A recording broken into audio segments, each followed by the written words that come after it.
Hello everyone. अमृत classes में आपका स्वागत है। मैं अमरेश मौर्य आज आपको राजस्व लेखपाल के 13 सितंबर 2015 जो द्वितीय पाली का पेपर था उसको मैं डिस्कस करूंगा। ये मैथ्स का पेपर है, ठीक है। और आप देख रहे हैं 26 नंबर इसलिए है क्योंकि ये सीधे जो पेपर आपका था वहाँ से मैंने क्वेश्चंस को कट करके यहाँ पे पेस्ट किया है, तो आप इसको 1 नंबर से मान के चल सकते हैं।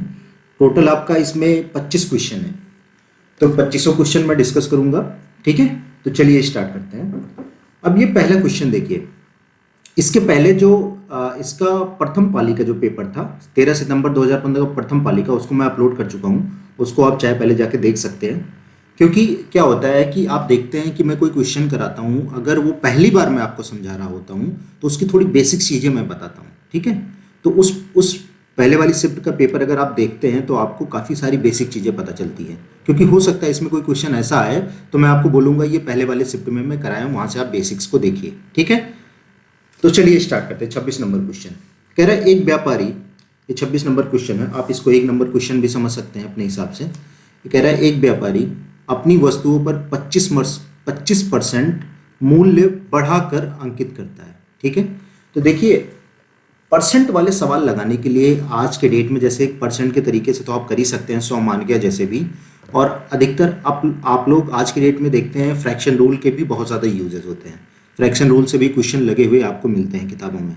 तो जहां आपको लगेगा कि मुझे ये सिंपल है या परसेंट से हो जा रहा है तो परसेंट से करा दूंगा, और लगता है कि फ्रैक्शन से हो जाएगा तो फ्रैक्शन करा दूंगा। जैसे भी होगा वैसे मैं आपको हल कराते हुए चलूंगा। सिंपली बस आपको समझ में आना चाहिए, ठीक है।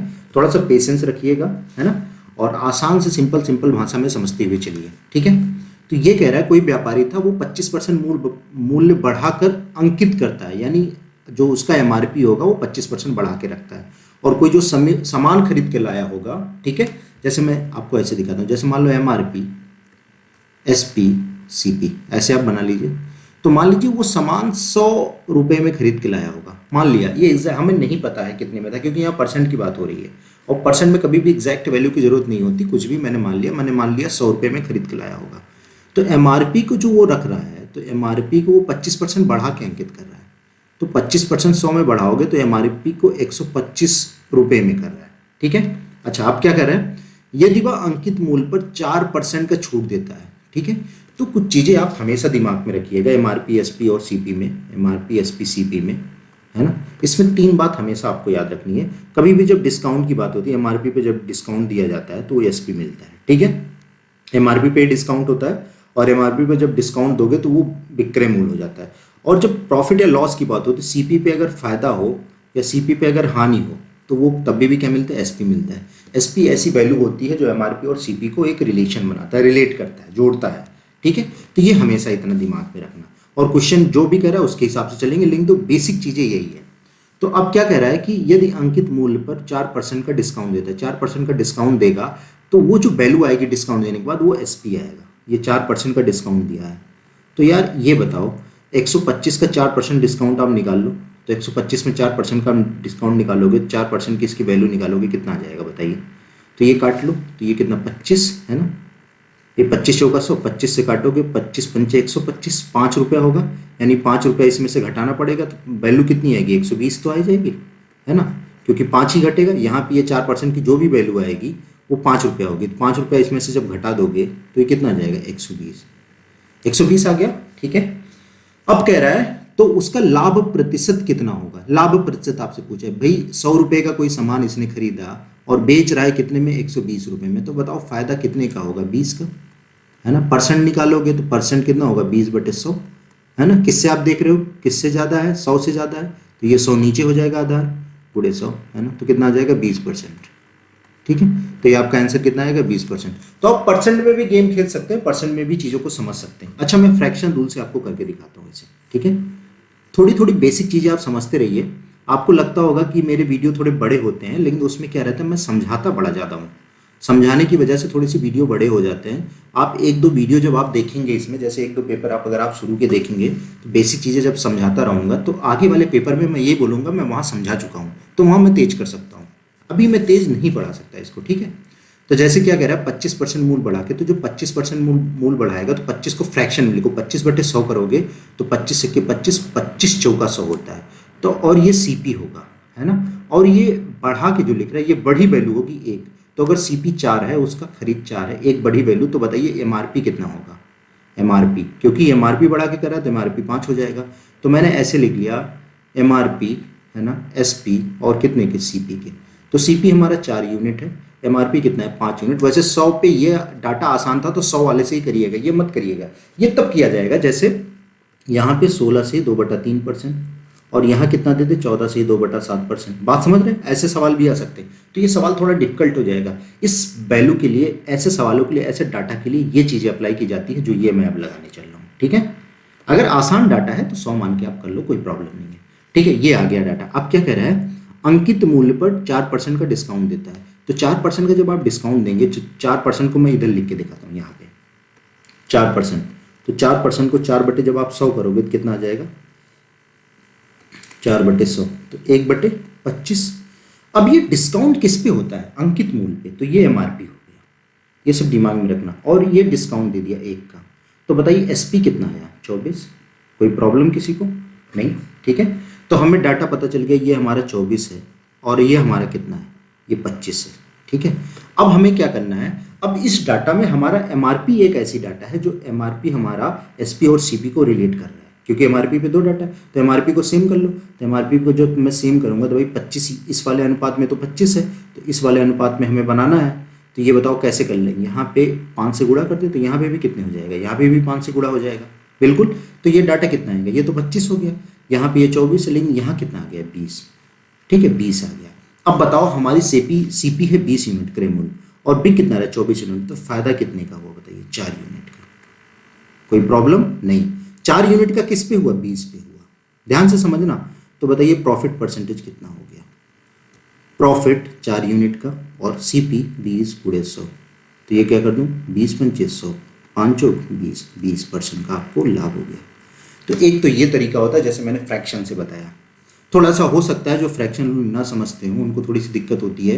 अगर आपको ज़्यादा दिक्कत होती है तो मेरा परसेंटेज और प्रॉफिट एंड लॉस वाला वीडियो आप देखिए, तो वहाँ से और चीज़ें आपको समझ में आएगी। ठीक है, अभी उसमें काफ़ी मैंने वीडियो डाल दिया और आगे भी डाल दूंगा आपको, एक एक चैप्टर में आपको पढ़ा रहा हूँ। ठीक है, तो नेक्स्ट क्वेश्चन मैं करता हूँ। ये आसान सवाल था, इसको 100 से मान के करिएगा, ऐसे मत करिएगा जैसे मैंने बताया। ये जब कठिन डाटा आएगा तब आप करिएगा। ठीक है, ये सवाल देखते हैं। ये सवाल 27 नंबर सवाल है। 3 संख्याओं का योगफल दिया है। ठीक है, ये आसान सवाल है। आप देख रहे हैं पहले वाले शिफ्ट में आया था, दूसरे वाले शिफ्ट में भी आ रहा है। पता है पैटर्न सेम देते हैं, जैसे पहले वाले शिफ्ट में आया वैसे दूसरे शिफ्ट में भी उसी टाइप के पैटर्न ही है। ठीक है, और अब पता नहीं लेखपाल का एग्जाम होगा कैसे क्वेश्चन, मुझे नहीं लगता इतने आसान क्वेश्चन आएंगे, क्योंकि जिस हिसाब से कंपटीशन अब बढ़ चुका है। ये 2017 का पेपर था, 2015 का पेपर था। अब कितना चल रहा है आप समझ रहे हैं ना, कितना कंपटीशन बढ़ गया। चलो 3 संख्याओं का योग दे दिया है, पहली, दूसरी और तीसरी, 3 संख्याएं हैं। ठीक है, तो पहली और दूसरी का अनुपात हमें पता है 2:3, तो हमने सिंपली 2:3 लिख लिया। ठीक है, कोई प्रॉब्लम नहीं है। दूसरी और तीसरी का है 5:8, ये 5 है और ये कितना है, 8 है। तो सिंपल क्या करना है, सबसे पहले ये दिमाग में रखना है, ये दूसरी जो संख्या है ये पहली और तीसरी संख्या को रिलेट कर रहा है, जोड़ रहा है, तो ये सेम वैल्यू होनी चाहिए। सेम कैसे होगा, 5 से यहाँ गुणा कर दे, 3 से यहाँ गुणा कर दे। जब 5 से इसमें गुणा कर दे, यहाँ भी करना पड़ेगा क्योंकि अनुपात में दोनों साइड। 3 से यहाँ गुणा कर दे, 3 से यहाँ भी करना पड़ेगा। तो ये आ गया 10, ये आ गया 15 और ये कितना आ गया, 24। ये आ गई, कोई प्रॉब्लम। अच्छा, ये यूनिट है, एग्जैक्ट वैल्यू हमें नहीं पता। एग्जैक्ट वैल्यू तो हमारे यहाँ दिया है 392। ठीक है, कोई प्रॉब्लम नहीं है। अब हम क्या करेंगे, हमें पहली संख्या 10 भाग है, ये 10 यूनिट है, 10 भाग। दूसरा है 15 भाग और तीसरा है 24 भाग। ठीक है, अब इन सबको जोड़ लो। जब इनको जोड़ोगे तो कितना आ जाएगा, 5 4 9, ये 9 आ गया, कोई प्रॉब्लम नहीं। 2 1 3 1 4, 49 यूनिट आ गया। ठीक है, ये आ गया 49 यूनिट। इसी 49 यूनिट की वैल्यू हमारा एग्जैक्ट कितना है, 392। ये यूनिट है, ये सब कभी कंफ्यूज मत होना है, छोटी छोटी बातें हैं। इतना यूनिट का मान जैसे ऐसे लिखोगे ना, इतने भाग, यूनिट मतलब भाग, इतने भाग का मान है 392। तो एक भाग का मान निकाल सकते हो, बिल्कुल निकाल सकते हैं। कैसे, 392/49 और भाग करोगे तो कितना आ जाएगा, 9/72, आई थिंक 8 बार जाएगा, 8 चौक 32। हाँ ठीक है, 8 यूनिट आएगा, एक भाग का मान 8 यूनिट। तो कह रहा है तो पहली संख्या मतलब ये, तो इसमें मैं 8 से गुणा कर दूं तो कितना आ जाएगा, 80। पहली संख्या कितनी आ जाएगी, 80। ये आंसर आपका आ गया। ठीक है, तो ऐसे आप इसको सॉल्व कर, ये आसान सवाल था, इसके लिए कोई कंपटीशन नहीं है, हर कोई सही करके आएगा। ठीक है, 28 नंबर क्वेश्चन देखते हैं। 28 नंबर क्वेश्चन क्या कह रहा है, कह रहा है कि 4 अंकों की बड़ी से बड़ी संख्या जो 24, 30 और 36 में से प्रत्येक से विभाजित हो कौन सी है। ठीक है, ये बहुत इंपॉर्टेंट सवाल है, एलसीएम एचसीएफ का क्वेश्चन है ये। ठीक है, और इनकी फ्रीक्वेंसी भी बहुत ज़्यादा है, तो इस पर थोड़ी सी प्रैक्टिस आप कर लीजिए। ठीक है, ये एलसीएम एचसीएफ के इस टाइप के जो सवाल होते हैं इनको डिविजिबिलिटी रूल से भी लगाए जा सकते हैं। बात समझ रहे हैं? अगर ऑप्शन अलग अलग दिया हो, मतलब सेम ऑप्शन एक दो ना आ जाए, तो ये निकल जाता है आंसर इसका बड़े आसानी से। जैसे जो ये सवाल दिया है, इसके आंसर अगर हमें डिविजिबिलिटी रूल से निकालना है तो उसको कैसे निकालेंगे। अब कह रहा है कोई भी संख्या, पता नहीं कौन सी संख्या है, हमें नहीं पता अभी। ठीक है, ये कोई भी संख्या है, इसको कह रहा है इन सब से डिविजिबल होना चाहिए, प्रत्येक से, इतने से। ठीक है, तो प्रत्येक का मतलब कोई भी ऐसा ना बचे जिससे डिविजन, सबसे होना चाहिए। तो जैसे मान लो अगर मैं 36 का चेक करूं, तो 36 में क्या है फैक्टर, 9 गुणे 4। तो ये संख्या जो भी होगी वो 9 से भी भाग जानी चाहिए और 4 से भी भाग जानी चाहिए। तो 4 से अगर आपको देखना है तो लास्ट के सब डिजिट देख लो, दो डिजिट सब 4 से भाग, यानी 4 से जाएगा। और 9 से चेक करना है, तो 9 की डिविजिबिलिटी रूल क्या होती है? 9 की डिविजिबिलिटी रूल ये होती है, 9 नियम ये कहता है कि जो है आप संख्याओं को जोड़िए, पहले सब संख्याओं को जोड़ लो और जोड़ने के बाद 9 से भाग करो। अगर 9 से डिविजिबल हो जाता है तो वो संख्या 9 से डिविजिबल है। लेकिन तो हम इतना जोड़े उड़ेंगे नहीं, हम क्या करेंगे, 9 का ग्रुप बनाते जाएंगे, है ना, 9 बनाते जाएंगे, जोड़ के 9 संख्या बनाते जाओ, उनको काटते जाओ, जो कट रहा है उसको खत्म करो। ठीक है, अगर सब जितने भी ग्रुप 9 का बन रहा है कट जाता है तो यानी वो संख्या डिविजिबल है। जैसे जैसे इसमें देखो 9 कट गया, ठीक है, 6 9 कट गया, ये पूरा कट गया, जीरो का कोई मतलब, ये संख्या डिविजिबल है 9 से। इसको काटोगे, ये 9 कट गया, ये 9 कट गया, 6 रह गया, इसमें रिमाइंडर 6 आएगा। ठीक है, ये नहीं डिविजिबल, ये संख्या हो ही नहीं सकता। अच्छा, ये 9 कट गया और 6 2 8, ये कटेगा नहीं, है ना, 8 रिमाइंडर आएगा, तो ये भी नहीं हुआ। ये 9 कट गया, 8 4 12, इसमें भाग करोगे तो इसमें 3 रिमाइंडर आ जाएगा, ये भी नहीं कटेगा। एक ऑप्शन यही सही है, 9 का डिविजिबल है, जो आपका आंसर आ रहा है। ठीक है, लेकिन तो हम इसको बेसिक से देखेंगे। वैसे अगर आप देखेंगे बेसिक से तो बेसिक से भी समझ सकते हैं। मान लीजिए कभी कभी क्या क्या होता है, 3 ऑप्शन 9 से डिविजिबल होते हैं। ठीक है, तो दिक्कत हो जाती है। बेसिक से कैसे समझोगे, सबसे पहले इसका हम एलसीएम निकालते हैं। जब इनका एलसीएम आप निकालोगे तो 24, 30 और 36 है, तो इनका एलसीएम क्या आएगा। एलसीएम निकालने के सबसे बड़ी संख्या को सबसे पहले इसका गुणनखंड बना लिया करो, तो 12 गुणे 3 12 3 36 लिख लिया। अब बचा कितना, 30। 30 को क्या लिखोगे, 5 गुणे 6, है ना। तो अब देखना इस संख्या में क्या है, ये 6 क्या इस संख्या में है, 12 में है, तो 6 कुछ नहीं लिखना है। और 5 क्या इस संख्या में नहीं है, तो 5 लिख दिया अलग से, गुणा करते जाइए। और 24 को क्या लिखोगे, 24 को 12 गुणे 2 लिखेंगे। ठीक है, 12 देखो है इसमें है 12, तो 12 नहीं लिखेंगे। 2 12 के अलावा 2 कहीं है, नहीं है, तो लिख लिया। तो कितना जाएगा, 5 दूनी 10, 30 12 3 36, 360 इसका एलसीएम आ गया। तो संख्या कितनी हो जाएगी, हमने संख्या माना 360 इंटू के है, ये कोई संख्या है। अब इससे हमें किस में भाग करना है, 4 अंकों की बड़ी से बड़ी संख्या। तो 4 अंकों की बड़ी से बड़ी संख्या ये होती है। ठीक है, इसमें आपको 360 से भाग करना है, बिल्कुल। अब इसमें मैक्सिमम भाग करना है तो वो सबसे बड़ी से बड़ी संख्या आएगी। तो यार ये बताओ, अगर हम इस के की जगह, ये जो हमारा के की जगह अगर मैं मान लो अंदाज कैसे मैं 30 रख देता हूँ। अगर आप 30 रखोगे तो कितना आएगा बताइए, 0। ठीक है, यहाँ मैं लिख देता हूँ इस साइड 0, एक 0 और 4 3 18 और 3 3 9, 10,800 आ रहा है। लेकिन 9,999 से ज़्यादा नहीं होना चाहिए, यानी 30 बार नहीं जाएगा ये। 29 बार करके देखोगे तो 29 बार अगर देखो 360 कम करोगे तभी भी 10,000 के ऊपर है, मतलब 29 बार भी नहीं जाएगा ये। 28 बार अगर करोगे आप, जैसे 28 बार आप भाग ले जाते हैं तो 28 बार भाग ले जाओगे, एक बार में 360 कम हुआ, फिर 360 अगर करोगे तो 720 तो यही होगा, 700 यानी 10,800 तभी भी हो रहा है, यानी 28 तक नहीं जाएगा। ये जाएगा कितना, 360 गुणे 27। ठीक है, तो 360 गुणे जब 27 ले जाओगे, जैसे 360 और मैं 27 गुणा करता हूँ, कितना आएगा, 7 0 0 7 6 42 4 और 7 3 21 4 25। और भी तरीके से कर सकते हैं, देखिए जैसे मैंने डिविजिबिलिटी रूल बताया, 2 0 0 6 दूनी 12 हाथ 1 3 दूनी 6 1 7, तो कितना आ जाएगा ये 0 2 5 2 7 9,720। अगर देखा जाए तो आपका आंसर ये होना चाहिए 9,720, जो ये 4 अंकों की बड़ी से बड़ी संख्या है, जो 24 30 36 प्रत्येक से विभाजित हो रही है। बात समझ रहे हैं। लेकिन तो हमारे ऑप्शन में दिया ही नहीं है ये संख्या, ऑप्शन में 9,220 नहीं दिया है, तो और क्या दिया, 9,220 में से इन्होंने एक 360 और कम कर लिया, यानी 26 बार ले गए हैं। एक 360 और कम करोगे तो ये 0, 12 में से 6 गए 6 और 6 में से 3 गए 3, 9,360, मतलब ये 26 बार ले जाके इन्होंने आंसर निकाला। लेकिन अगर बड़ी से बड़ी संख्या बात करेंगे तो 9,720 बड़ी से बड़ी संख्या आएगी। बात समझ रहे, जो इन सबसे डिविजिबल होगा। लेकिन ये 9,360 है तो ये सही करके आ जाएंगे। ठीक है, ऐसे याद रखना। ये जो सवाल है ये 29 नंबर, ये इम्पोर्टेंट सवाल है। आपके जितने भी पेपर हुए हैं उसमें आपके ये मानक विचलन, आपकी इतनी सारी चीज़ें आपको पढ़ना बहुत ज़रूरी है। जितनी चीज़ें मैं बोल रहा हूँ इसको रिवीजन करिए, इसका मैं वीडियो भी बना दूंगा। माध्य क्या होता है, दूसरा माध्यिका क्या है, ठीक है, ये आप पढ़ लीजिएगा अगर आप चाहते हैं कि हर पेपर में 2 क्वेश्चन करिए। माध्य माध्यिका हो गया, उसके बाद बहुलक क्या है, ठीक है, बहुलक के बाद चौथा परास क्या है इन्हीं संख्याओं में, पांचवा मानक विचलन क्या है, ठीक है, छठवां मानक विचलन गुणांक क्या है। इतना चीज आपको पता होना चाहिए। ये 6 चीज अगर आप पढ़ लेते हैं तो हर पेपर में आपके 2-2 क्वेश्चन इस टाइप के आ रहे हैं, करीब करीब ऐसे ही। बात समझ रहे हैं? तो इतनी सारी चीजें आप जरूर पढ़ लीजिए। इसका मैं वीडियो बना दूंगा 6 पॉइंट का, ठीक है, 2-2 पॉइंट लेके कुछ समझा देंगे आपको, छोटे छोटे वीडियो। चलिए ये सवाल देखते हैं। कह रहा है और इससे रिलेटेड, जैसे मानक विचलन से रिलेटेड मैंने लास्ट वीडियो में जो आपका शिफ्ट 1 था उसमें काफ़ी डिटेल में समझाया था, तो वहाँ जाके देखिए, ठीक है। यदि आंकड़ों के एक समूह के माध्य मतलब औसत एवरेज समझना, मानक विचलन गुणांक क्रमशः इतना है, कितना, 10 और 5 है, तो आंकड़ों के समूह का मानक विचलन ज्ञात कीजिए।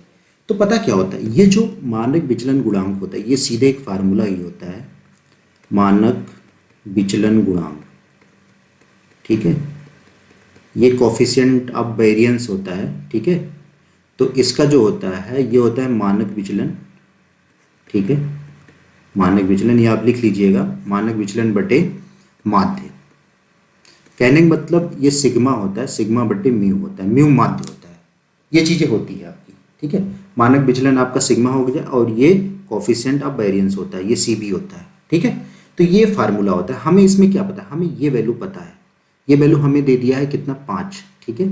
तो मैं यहाँ हल करके दिखाता हूँ, ये 5, और हमें माध्य पता है 10, माध्य नीचे होगा, और हमें ये निकालना है मानक विचलन, और ये 10, तो ये सिग्मा बराबर कितना आ जाएगा, 50 के। यही आपका आंसर है, ठीक है। तो ये फार्मूला आप याद रखिएगा। जो कोफिशिएंट ऑफ वेरिएंस होता है ये होता है आपका कोफिशिएंट ऑफ वेरिएशन होता है, आई थिंक, एक बार एक चेक कर लीजिएगा आप, है ना, गूगल में डाल के। तो जो है ये सिग्मा बटे म्यू होता है, ये म्यू आपका ही माध्य है और ये मानक विचलन का साइन है और ये माध्य का साइन है, ठीक है। तो इतना बटे इतना होता है, तो आप इनको निकालेंगे तो ये 50 आपका आंसर आ जाएगा, ठीक है। तो ये सवाल है आपका, ये होता है कोफिशिएंट ऑफ वेरिएशन, मैं लिख देता हूँ,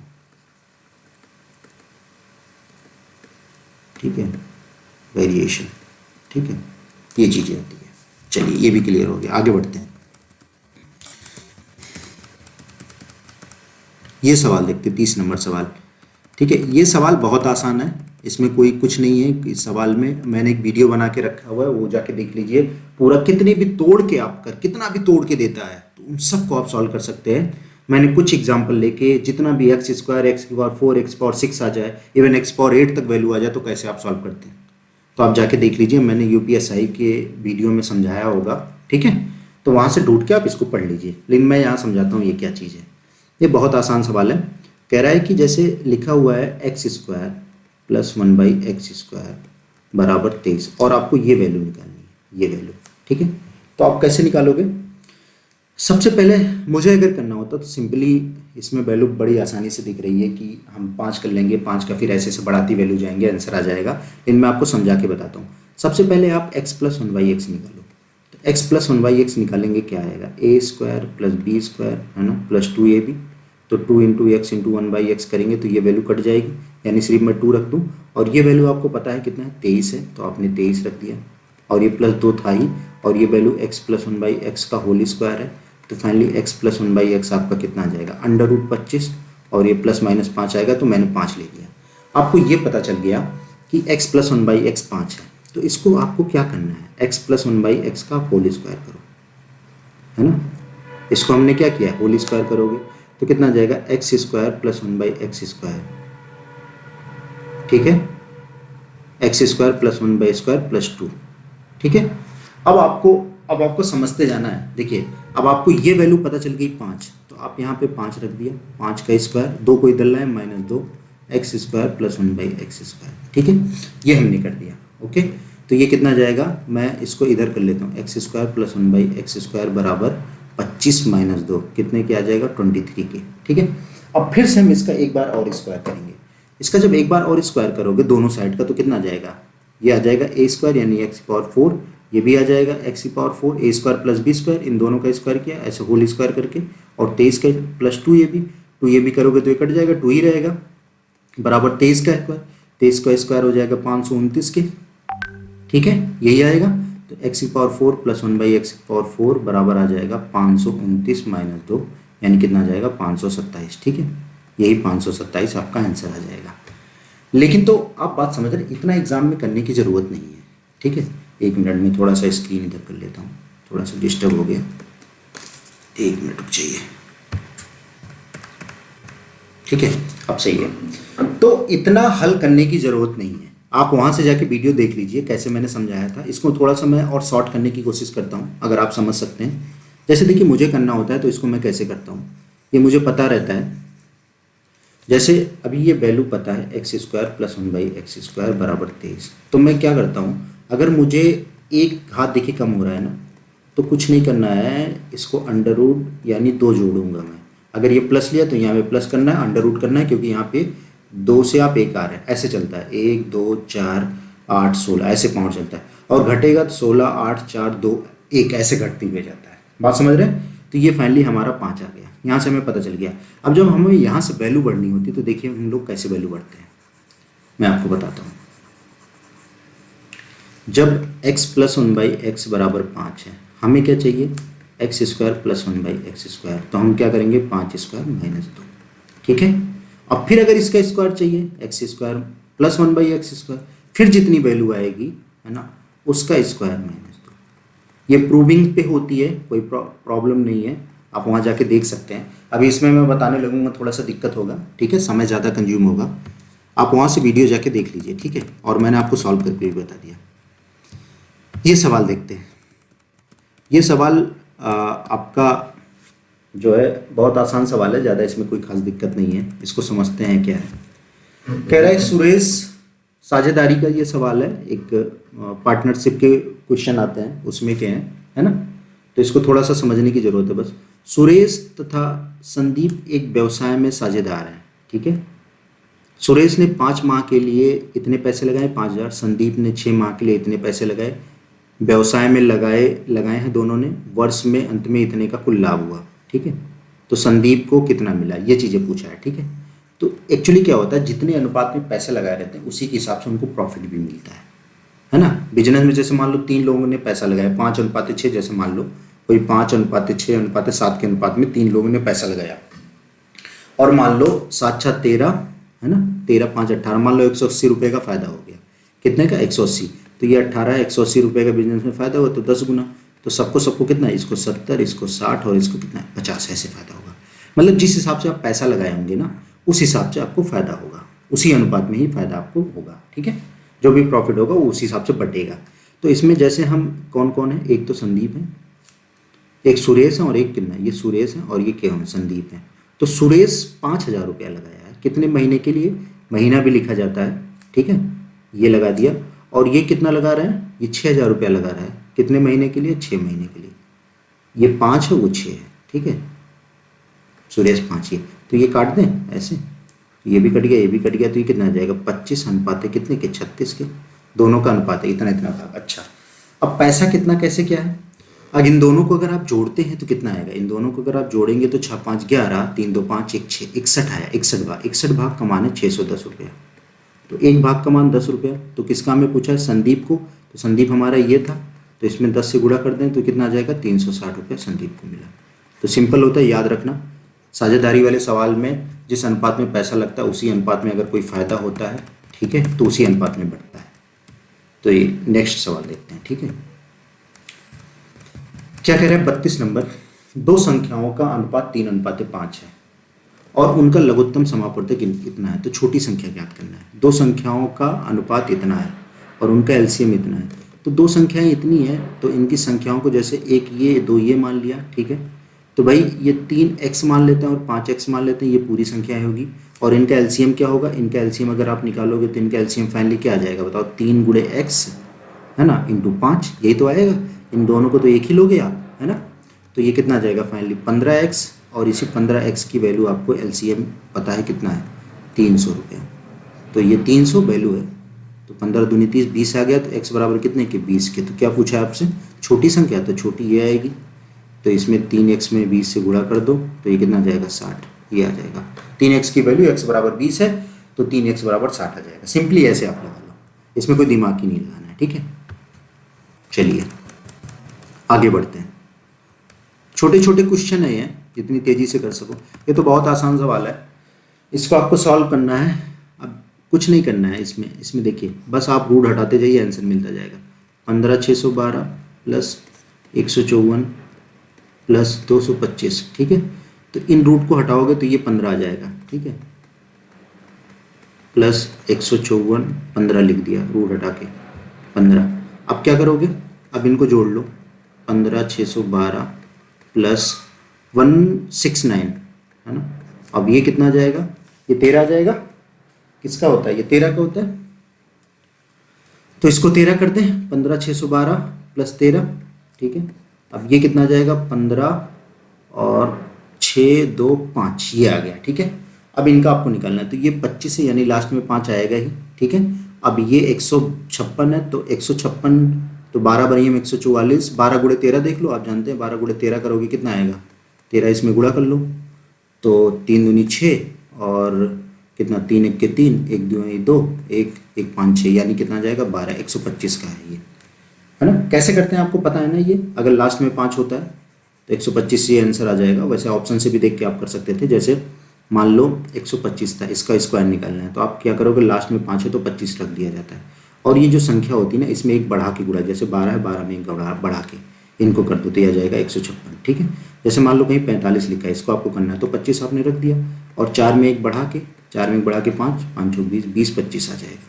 45 65 का करना है, तो 25 रख दिया, और 6 में एक बढ़ा दो, 7 6 6 42 42 25, ठीक है। ऐसे निकाला जाता है स्क्वायर। स्क्वायर का भी मैंने एक वीडियो बनाया, वहाँ से जाके आप देख सकते हैं। कहाँ चला गया यार। नेक्स्ट देखते हैं ये सवाल, ठीक है। आसान सवाल है, औसत निकालना है, तो सिंपल है, कुछ करना ही नहीं है। औसत में जोड़ के उतने से संख्या से भाग कर दो। कितनी संख्या है, 1 2 3 4 5 6 संख्या है, तो क्या करना है, n plus 1 n plus 2 n plus 3 n plus 4 n plus 5। इसमें बहुत दिमाग कुछ मत लगाओ, जो बेसिक है वही लगा दो। 6 संख्या है, तो कितना होगा, 1 2 3 4 5 6, 6n प्लस 5 4 9 10 2 12 2 14 1 15 प्लस 15/6, ठीक है। तो 6 से इसमें भाग कर दो, तो n प्लस, ये अलग अलग करोगे तो 15/6 आ जाएगा, तो 3 5 15 आ जाएगा, 3 दूनी 6 आ जाएगा, तो n प्लस 5/2 आ जाएगा। ये आंसर आ गया डी, ठीक है। आगे बढ़ते हैं, ये सवाल देखते हैं। 35 नंबर सवाल कह रहा है, यदि किसी भिन्न के हर में एक जोड़ा जाता है, कोई एक भिन्न है, उसके हर में एक जोड़ दिया जाता है। मान लेते हैं x/y कोई एक भिन्न है, ठीक है। इसके हर में एक जोड़ रहे हैं, तो कितना आ रहा है, तो भिन्न 1/2 हो रहा है, ठीक है, कोई बात नहीं। तो x 2x बराबर कितना आ जाएगा, y प्लस 1 के। अब क्या कह रहा है, दूसरा केस क्या कह रहा है, उसी भिन्न में क्या कह रहा है, अंश में एक जोड़ रहा है, तो भिन्न 1 हो रहा है, 1/1, यही हो जाएगा। तो x प्लस 1 बराबर कितने के आ गया, y के, ठीक है।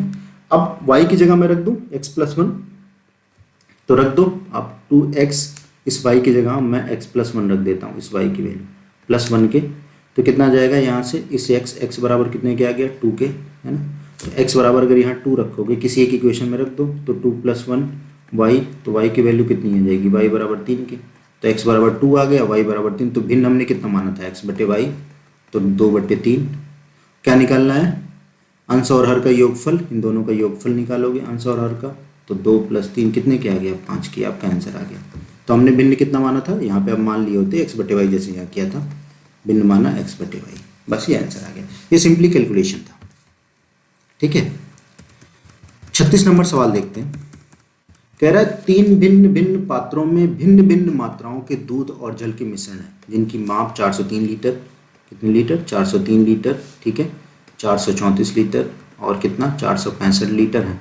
बड़े से बड़ा माप लीटर में क्या होना चाहिए जिससे सभी भिन्न मात्राओं को पूर्णतः मापा जा सके।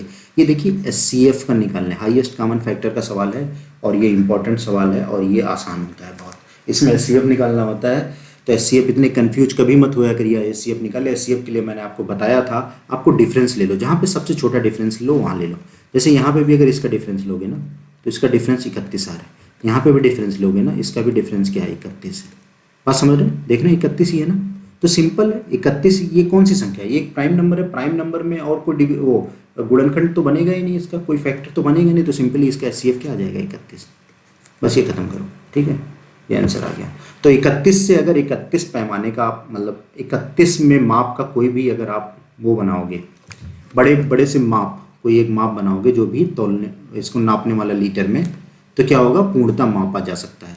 जैसे 31 से मापोगे तो ये पूरा 31 से कट जाएगा, 403 31 से कट जाएगा भाई, आप काट के देख लेना, ये कट जाएगा 31 एक 31 और बचा 9 31, 1 मिनट 3 बार जाएगा ना, 13 बार ये पूरा कट गया, ऐसे ये भी कट जाएगा, आप काटोगे सब कट जाएगा, ये पूर्णतः माप चला जाएगा, ठीक है।